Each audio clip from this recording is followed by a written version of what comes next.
Thank you for coming to join us today. I'm Eric Schneiderman, the New York State Attorney General, and I want to begin by thanking District Attorney George Gascón for coming from San Francisco to join us and for his leadership on this issue.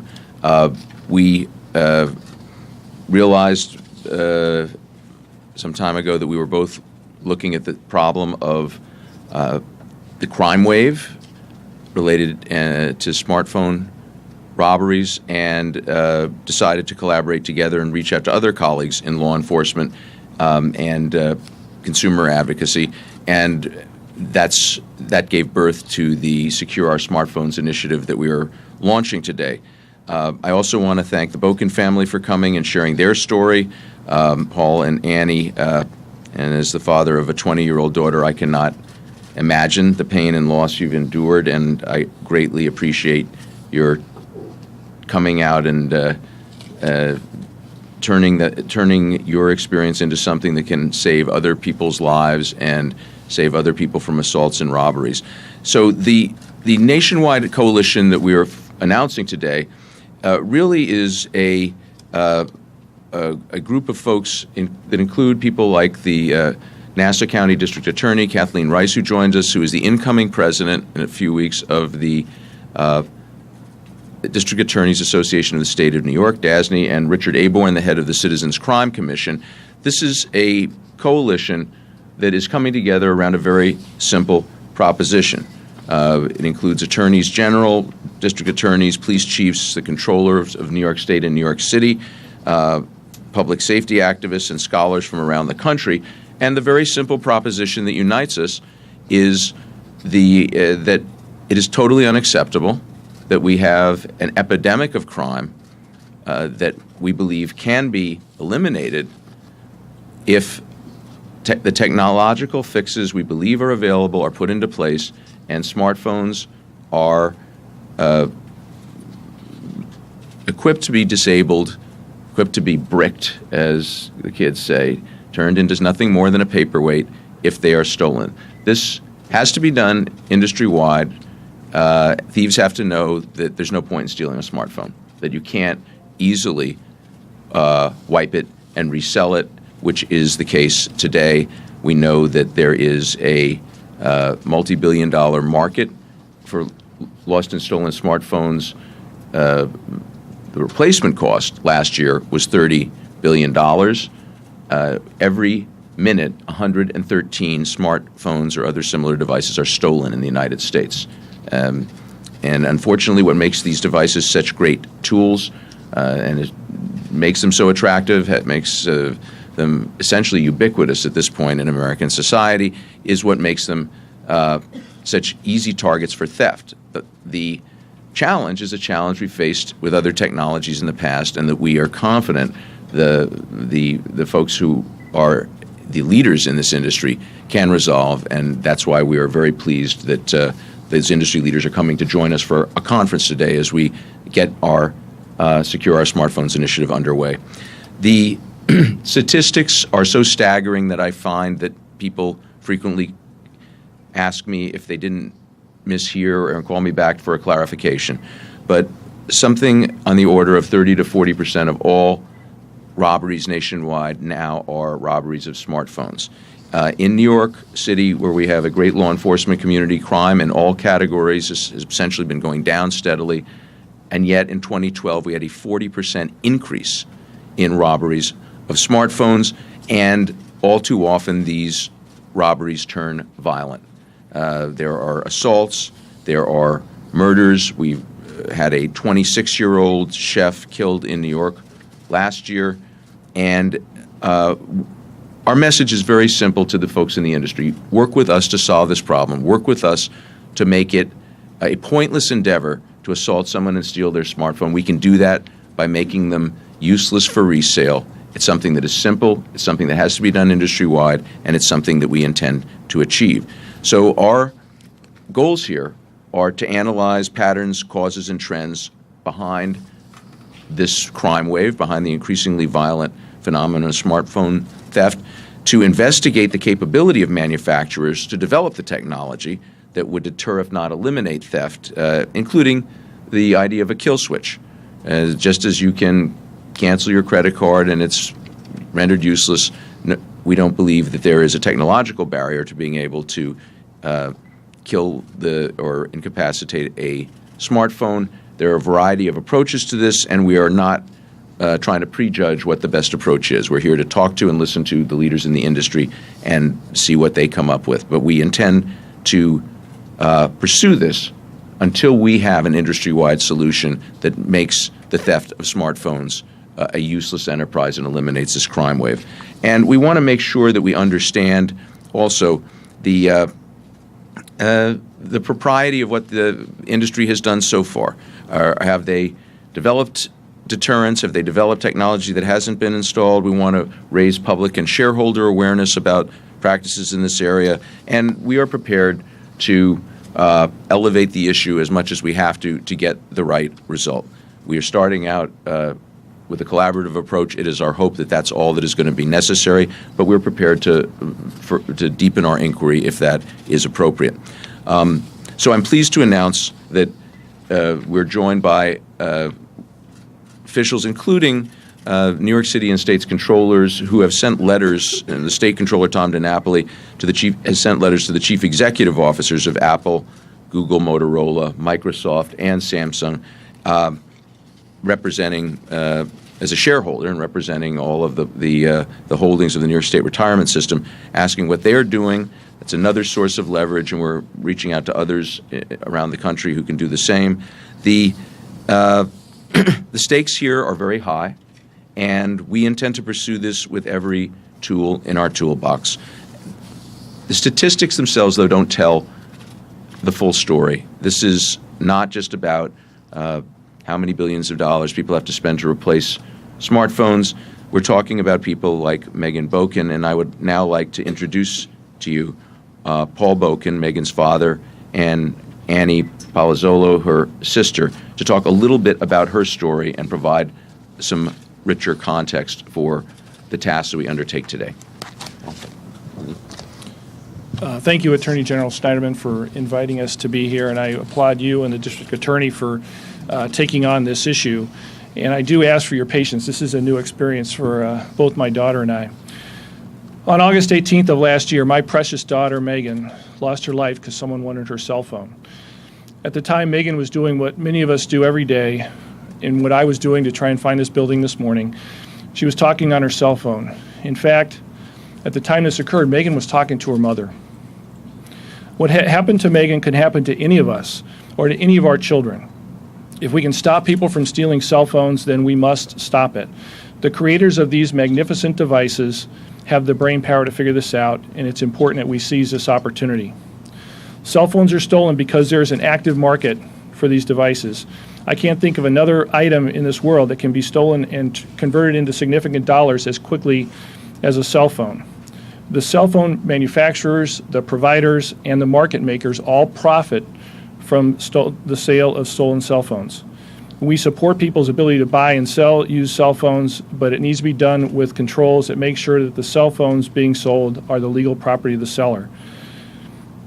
The cell phone manufacturers and the cell phone providers have the ability to eliminate this market. I realize that technology may be complex, but the process should be simple. When a customer informs their service provider that their cell phone has been stolen, the cell phone needs to be rendered inoperable. The person who attempted to sell these cell phones should then be reported to authorities. These steps will eliminate the financial incentive to steal a cell phone and will put an end to the crime. We can't wait to put these in place. These cell phone thefts are becoming increasingly violent, putting all of us and our loved ones at risk. Thank you. And now I'd like to introduce my daughter, Annie Palazzolo, and Megan's sister. I'm here today to share a few words about my sister, Megan Boken, to give everyone a sense of the magnitude of what my family lost when someone tried to steal my sister Megan's iPhone. She would have celebrated her 24th birthday this coming Saturday, June 15th. She was 23 years old. Megan was my little sister, but she was so accomplished and adored by all of her friends that, in fact, I was the one who looked up to her. Megan and I went to the same college, St. Louis University, where Megan was a 4-year starter for their Division I volleyball team. Megan also led her high school volleyball team, the St. Francis Spartans, to 2 Illinois state championships. Watching my sister Megan compete and win at such a high level was amazing, and I was so proud of her. Megan was very hardworking and committed to school and athletics, but she always had a smile on her face, and she had fun no matter what she was doing. She had a loud, soulful laugh and a fun-loving personality that charmed everyone she met. Everyone wanted to be Megan's friend, and I was lucky to have her as my sister. We need to act quickly to stop the growing trend of violent cell phone thefts, because no one should have to lose a sister, daughter, or friend like my family lost Megan. Thank you. Thank you both for sharing your story and for continuing to fight and inspiring others to fight to make sure that no one else loses a loved one, because we're not acting quickly enough to eliminate the epidemic of crime related to smartphone thefts.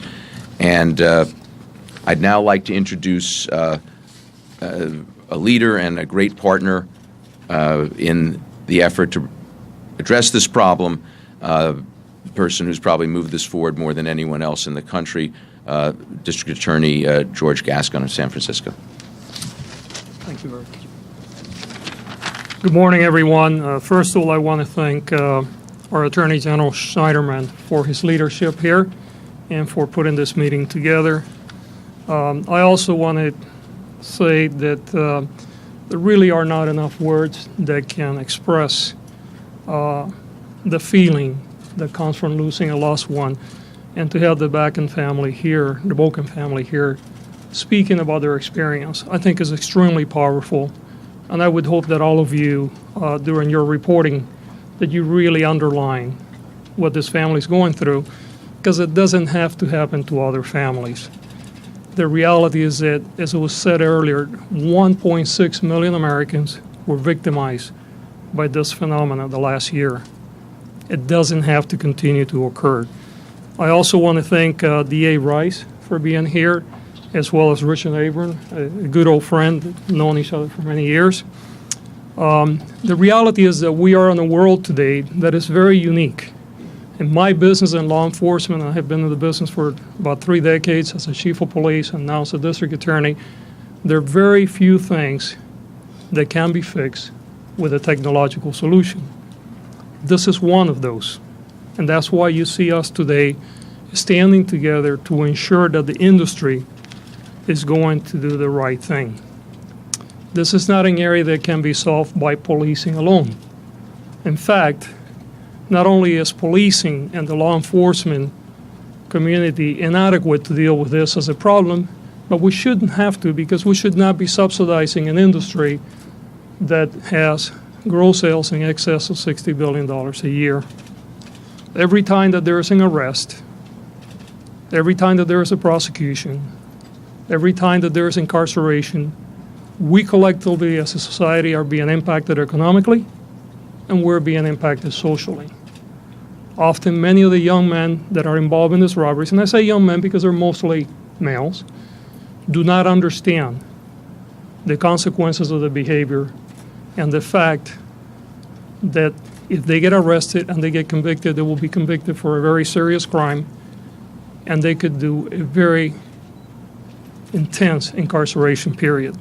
And certainly, it cannot be understated the suffering of the families that get victimized. Even those that do not get physically injured, they are harmed emotionally. I can tell you in my own city, we had one gentleman that was injured. It cost him about $30,000 in medical bills to be able to deal with his injuries. We had a tourist who was assaulted. He was cut up with a knife. His face was slashed. His throat was slashed. This is a growing epidemic. You know, in the 1990s, there was a problem with car thefts. It became a problem that was so prevalent that most major cities in America were losing hundreds, thousands of cars were being stolen. And the industry came together with law enforcement, and new technology was developed. And today, stolen cars are much, much less than what they used to be years ago. And that was a result of government, law enforcement, the industry coming together and developing the solutions for it. My own personal experience, I have to tell you that I started dealing with this problem for almost a year ago. I met with the carriers initially, and I was completely stonewalled. There was absolutely no interest to do anything about this. I had a meeting with Apple, and my first meeting with Apple, January of this year, I was told that the technological solution to deal with this problem was not forthcoming. It's really interesting that 6 months later, now we have Apple talking about a technological solution. I don't think it's going to quite get us to where we need to go, but I believe it's a step in the right direction. I also know that Samsung is also working on technology. So the question of whether there is a ability to deal with this problem through a technological solution is not one of can we do it, it's just a matter of do we have the will to do it. We need a technological solution that would not allow the phone to be jailbroken, that it doesn't matter whether you put another SIM card, and frankly, it doesn't matter what network you are to activate that device anywhere in the world. And we know that that can be done. We need to go beyond the wow and the cool factor, and we need to talk about public safety. I am really excited of being here today, and I look forward to working with the industry to fix the problem. But let there be no doubt, the industry has a moral, it has a social obligation to fix this problem. This is an industry that has a tremendous capacity to innovate, to create tremendous user experience, and they have an obligation to do this now. Thank you. Thank you. We'll get to that when we're done.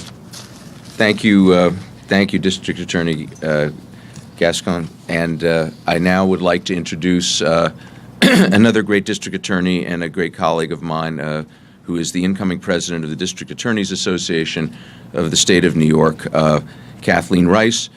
She and as well as the current president of DASNY, Manhattan District Attorney Cy Vance, are both members of the Secure Our Smartphone Initiative. And thank you for being here today, District Attorney Rice. Thank you very much. Thank you, Attorney General Schneiderman and DA Gascón. I just want to start by saying that I don't know how anyone could listen to the incredibly poignant words of Megan's family and say that now is not the time to act. It's going to be a year in August, and the bravery that Megan's family has shown and commitment to public safety and commitment to ensure that this doesn't happen, this tragedy does not affect another family, is really quite admirable. I want to thank you so much. I want to thank the Attorney General and DA Gascón for their leadership on this very, very important issue. With smartphone thefts on the rise, not just in New York, but nationwide, it's imperative that all smartphone manufacturers install a kill switch in every phone they make. Sometimes a thief steals a phone off a table at a restaurant or pickpockets a stranger, but some of these are very traumatic, violent robberies. We've seen people savagely beaten and some even killed just for their iPhone, and in large part, that's because criminals know that their stolen phones will work, that they're still usable, and that they can sell them for cash on the street. Smartphone manufacturers have the technology to eliminate the demand for stolen phones, and they need to use it now. If would-be thieves know that they won't be able to use or sell a stolen phone, they're obviously much less likely to engage in this criminal activity. That's why we need every manufacturer on board, not just one or two with piecemeal solutions. We need every manufacturer to make sure that stolen phones won't work for anyone but their rightful owner.